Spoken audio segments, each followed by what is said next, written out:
Florida heat hit me like a wet blanket the second I stepped through those gates. October in Orlando, but the air felt thick, wrong, like breathing soup. Around me, thousands of people laughed, phones glowing, snapping selfies with plastic skeletons. But I saw it, in the shadows, behind a grinning zombie actor. Something moved. Too fast, too fluid, and when our eyes met, its smile split wider than humanly possible. That's when I knew. Tonight, the monsters weren't just actors, and I'd just walked into their hunting ground. I stumbled backward, knocking into a group of teens laughing at a chainsaw-wielding maniac. They didn't see it. Didn't see the way that thing's eyes tracked me like a predator. My phone buzzed, no signal. Of course. Universal always jammed signals during horror nights to preserve the immersion. But tonight, it felt like a cage. I ducked into a scare zone called Deadwood, Devil's Grove. Twisted trees loomed over a ghost town, saloon doors creaking in a wind that didn't exist.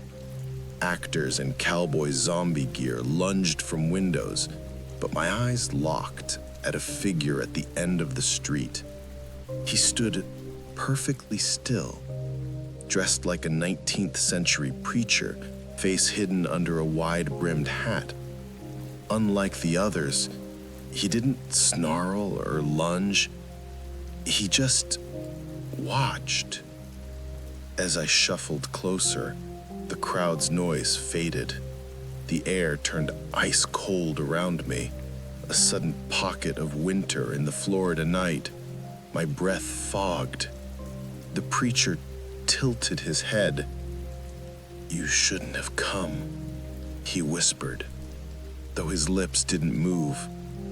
His voice was inside my skull. I turned to run, but the crowd was gone. The street was empty. Only the preacher remained, now 10 feet closer. His hat tilted back, revealing not a face, but a smooth, pale mask with no eyes. Just a single, weeping hole where a mouth should be. I ran, past the preacher, past the saloon, into a maze of cargo containers labeled staff only. But the containers weren't empty. Inside, I found them, rows of sleeping actors, their chests rising and falling in perfect sync, and at the end of the aisle, a door, stenciled in red paint. "Do not feed after midnight." My phone buzzed. One bar, a text message from an unknown number. "They know you're here. Run." My heart hammered against my ribs like a trapped bird. I backed away from the sleeping figures, their faces pale and motionless in the dim emergency lighting. The air tasted of ozone and something metallic. Blood? No, that was impossible. This was Universal Studios, a theme park. People brought their kids here during the day. But the text message glowed on my screen. "They know you're here. Run." Who sent it? And how did they know I was here? I hadn't told anyone I was coming alone tonight. My friends had bailed last minute, and I decided to brave horror nights solo. A stupid decision, apparently. I crept toward the exit of the container maze, my sneakers silent on the concrete floor. The sleeping figures didn't stir. Their chests rose and fell in perfect, unnerving synchronization, like machines or puppets. The door at the end of the hall was slightly ajar. Red light spilled from within, pulsing like a heartbeat. I shouldn't look. Every horror movie protagonist who looks dies first. But my feet moved forward, drawn against my will. Through the crack, I saw them. Real monsters, not actors, not animatronics, real. A woman with spider-like limbs skittered across the ceiling, her human torso twisting at impossible angles. A man whose jaw had unhinged like a snake's, rows of needle teeth glistening under the red light. And in the center of the room, a figure in a universal security uniform, except his face was missing, replaced by swirling shadows. They were gathered around a table, studying a map of the park. My map, the one I dropped when that thing chased me from Deadwood. Subject 7 is still loose, the shadow-faced security guard said, his voice like grinding stones. The breach must be contained before sunrise. The Spider-Woman dropped from the ceiling, landing silently. The humans think it's all a show. Perfect cover. Except for him, the snake-jawed man hissed, pointing a clawed finger directly at the door. At me. I froze. They knew I was watching. The text message hadn't been a warning, it had been a trap. I spun around, but the container door I'd entered through was now sealed. Heavy steel bars had slid down from the ceiling. No handle, no escape route. The red light in the control room went out, plunging the container maze into darkness. For a second, I thought I was alone. Then I heard it. The sound of 20 sleeping figures inhaling simultaneously. Their eyes snapped open, all of them, glowing yellow in the dark. Welcome to Horror Nights. We've been expecting you, they whispered in perfect unison. I ran, not thinking, just moving past the glowing eyes, through the maze of containers, my hands scraping against rough metal walls. The air grew colder with each step, the temperature dropping like I was descending into a freezer. Behind me, the sound of pursuit, not human footsteps, something heavier, dragging, like chains being pulled across concrete. I risked a glance back and wished I hadn't. The sleepers were awake now, moving with jerky, puppet-like motions, their heads lolled at unnatural angles, their mouths hanging open in silent screams. And leading them, the shadow-faced security guard, his uniform pristine despite the chaos. "You can't escape," he called, his voice bouncing off the metal walls. "The park is our territory, always has been." I rounded a corner and slammed into another dead end. More containers stacked to the ceiling. No doors, no windows, just me and the approaching horror. My phone buzzed again. Same unknown number. Roof access, third container from left, hatch in ceiling. I looked up. Sure enough, a small hatch was set into the container I was trapped against, too high to reach. Unless the sleepers were rounding the corner. I could hear their ragged breathing, the shuffling of their feet on concrete. No time to think. I stacked nearby crates, old equipment, lighting rigs, props from some long-forgotten show. My hands shook as I climbed, the crates wobbling beneath me. The hatch was locked. Of course it was locked. The crates collapsed beneath me as the sleepers reached the container. I hit the concrete floor hard, pain shooting through my ankle. They surrounded me, 20 pairs of yellow eyes glowing in the darkness. The shadow-faced security guard stepped forward, his featureless face seeming to absorb the light. "You shouldn't have come to Horror Nights, especially not alone." "What are you?" I whispered, backing against the wall. "We're the attraction," one of the sleepers hissed, its voice dry and papery. "They think they're getting scared, but they're getting fed." The guard nodded. Fear is delicious, and horror nights, it's an all-you-can-eat buffet. I looked from face to face, understanding dawning. The urban legends about horror nights weren't just stories. The people who got missing every year, the ones they blamed on heat stroke or alcohol, they were real.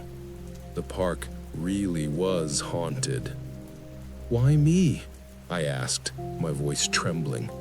The guard's shadow face seemed to smile. Because you see, most people, they look, but they don't see. They want the thrill without the truth.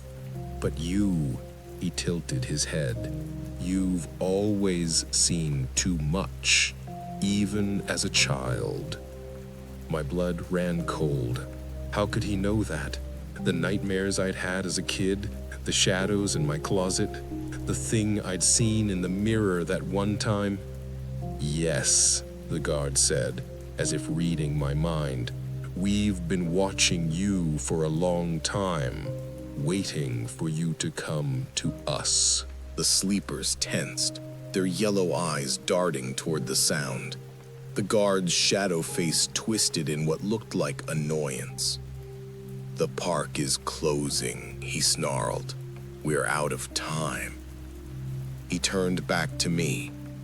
You have a choice. Join us or become part of the show. What does that mean? I asked, though I was terrified of the answer. Join us, he said, and you'll never be afraid again. You'll be one of us, immortal, powerful, feeding on the fear of others. Or become part of the show, a sleeper added, its voice dripping with hunger. We take your body, your mind, your soul.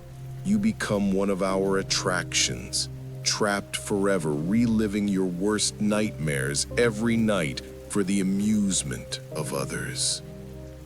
The sirens grew louder. The guard looked at me, his shadow face expectant. Well, what's your choice? Above me, the hatch swung open. A rope ladder dropped down and a face peered through. A woman in a universal security uniform, but her eyes were kind, not shadowed. Hurry, she shouted. They're coming. The sleepers lunged. I scrambled up the ladder, the woman's hands grabbing mine and pulling me through the hatch just as shadow fingers closed around empty air. We were on the roof of the container. The Orlando night sky stretched above us. In the distance, I could see the park gates closing, the last of the guests streaming out. Who are you? I asked the woman as she helped me to my feet. My name is Sarah, she said, checking her watch nervously. And I've been trying to shut this place down for years. What is this place? I asked, looking around at the maze of containers stretching into the darkness. Sarah's expression darkened. This is where they keep the real monsters, the ones who run horror nights from the shadows. But how? Why? She led me across the roof to a service door. Every year, horror nights gets bigger, more popular, more people come, more fear is generated. And that fear, it feeds them, makes them stronger. We descended into a maintenance corridor, the walls lined with pipes and electrical wiring. They've been operating for decades, using the park as cover, feeding on guests' fear, occasionally taking someone who sees too much. Like me, I said quietly. Sarah nodded. Like you, but not tonight. Tonight, we're ending it. We emerged into what looked like a security control room, but the screens showed impossible things, guests running from monsters that weren't actors, shadows moving independent of their sources, entire sections of the park that didn't match any map I'd ever seen. "This is the nerve center," Sarah said, pointing to a large screen in the center. "That's where they control the illusion." On the screen, I saw the shadow-faced guard and his sleepers emerging from the container maze. They were moving toward the park's central hub, where the final show of the night was about to begin. "They're going to make their move," Sarah said, her voice tight with fear. "During the finale, when everyone's focused on the stage show, what are they going to do?" Sarah looked at me, her eyes filled with terror. "They're going to drop the illusion, reveal themselves to thousands of people at once. The fear generated, it'll be enough to make them unstoppable." Outside, the finale had begun. Fireworks exploded overhead, but they looked wrong, too green, too sickly. The crowd's cheers turned to screams as the stage lights revealed not performers, but real monsters dancing among them. "It's happening," Sarah whispered. "We're too late." On the screens, I watched in horror as the illusion dissolved. The zombie actors became real corpses. The vampires revealed their true faces. The werewolves transformed into actual beasts.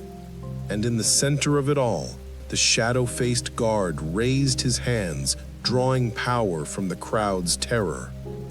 "We have to stop him," I said, though I had no idea how. Sarah pointed to a panel on the wall. "That's the master control.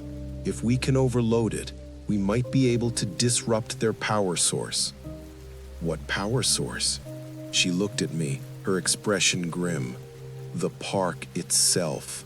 Universal Orlando was built on sacred ground, ancient ground. They've been tapping into that power for decades."